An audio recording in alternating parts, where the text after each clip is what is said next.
Good evening, everybody. It's your friend Sean here again. We're reading more verses from Cold Mountain. A special treat on a rainy, cold night in Calgary. So we'll begin where we left off. Verse 19. Here goes. Parrots live in western lands. Hunters bring them back in nets. Courtesans tease them dawn to dusk, somewhere behind palace curtains. They're given a golden cage, but locked away their plumage fades, not like wild geese and swans, flying up in the clouds. Inside Jade Hall is a curtain of pearls. Behind it lives a graceful girl. Her beauty transcends the immortals. Her skin is like that of a peach. Spring mists rise in the east. Autumn winds stir in the west. 30 years from now, she'll look like chewed sugarcane. My parents stayed busy enough. I don't want anyone's land. My wife clacks away at her loom. Our baby gurgles and coos. I clap and urge the flowers to dance. Prop up my chin and listen to the birds. Who comes to commend me? Woodcutters often stop by. My home is below green cliffs. I don't cut weeds anymore. New vines spiral down. Ancient rocks stand straight. Monkeys pick the wild fruit. Egrets spear the fish. 1 or 2 books by mortals I chant beneath the trees. Verse 23. The seasonal round never stops. 1 year ends, another begins. 10,000 things come and go. The 9 heavens don't decay. The east grows bright, the west grows dark. Flowers fade and blossom again. Only travelers to the yellow springs depart and don't return. 24. The new year ends a year of sorrow. Spring finds everything fresh. Mountain flowers laugh with green water. Cliff trees dance with blue mist. Bees and butterflies seem so happy. Birds and fishes look lovelier still. The joy of companionship never ends.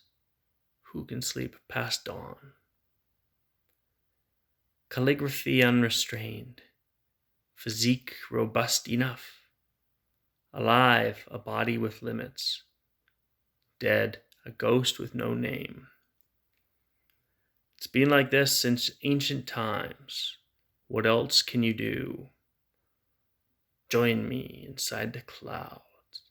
I'll teach you magic mushroom songs. Since I came to Cold Mountain, how many 1,000 years have passed? Accepting my fate, I fled to the woods to dwell and gaze in freedom. No one visits the cliffs, forever hidden by clouds. Soft grass serves as a mattress. My quilt is the dark blue sky. A boulder makes a fine pillow. Heaven and earth can crumble and change. A man who lives on rose-colored clouds shunned the usual haunts for a home. Every season is equally dead. Summer is just like fall. A dark stream always babbles. A towering pine wind sighs. Sitting here less than 1 day, he forgets a whole lifetime of sorrow. Well, I don't know about you, but I'm starting to really get into these poems. It's amazing that for being over 1,000 years old, They do have that beautiful, modern, fresh feeling. And from being translated as well, I can only hint at what it'd be like to read it in original, or could only guess at that. Anyways, I'll start with some of the ones I really, really liked. So starting in verse 19, parrots live in western lands. So it talks about essentially bringing these parrots that are a beautiful plumage and are caged, and the domesticity and the fact that they're in a cage and they're teased by people at court causes their plumage to fade. It's that tame life that causes us to fade, isn't it? Whereas the geese, the swans, their plumage stays beautiful, flying up in the clouds, living a wild life in nature. Even though that's a hard life, that's the life that they were meant for. Just as the parrots were meant for some sort of wildlife in the West, not the golden cage. So, not to put too fine a point on it, but there's a lesson in that for us, isn't there? And there recalls for me a verse from Iqbal, which I tried. I know Iqbal wrote this, but I can't. If you can help me find it on the internet, I'd be grateful. About how an imperial falcon builds its home in a mountain nest, not on a dome of a palace, but in the mountains, someplace rough.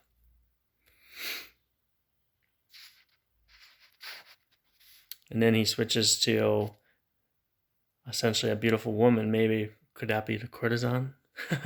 And how, though she's very beautiful right now, she won't be 30 years from now.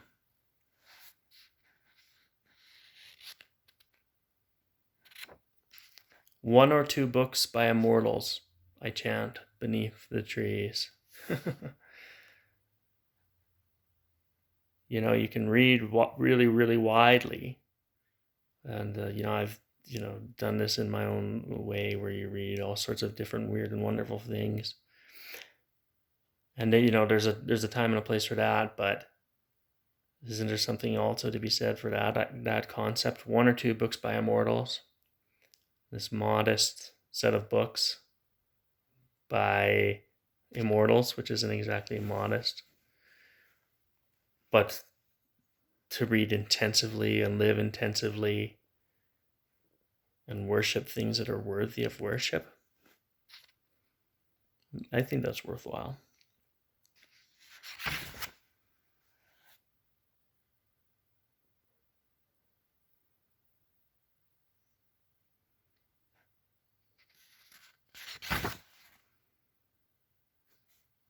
Sitting here less than one day, he forgets a whole lifetime of sorrow.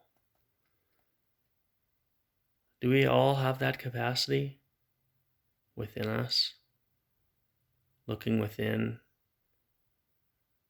letting go of the distractions, finding that special spot. It doesn't have to necessarily be a mountain, but sometimes that does help, doesn't it? Anyways, many things for us all to think on. We'll pick up probably next week with verse 28. I look forward to reading again with you, and thank you for listening.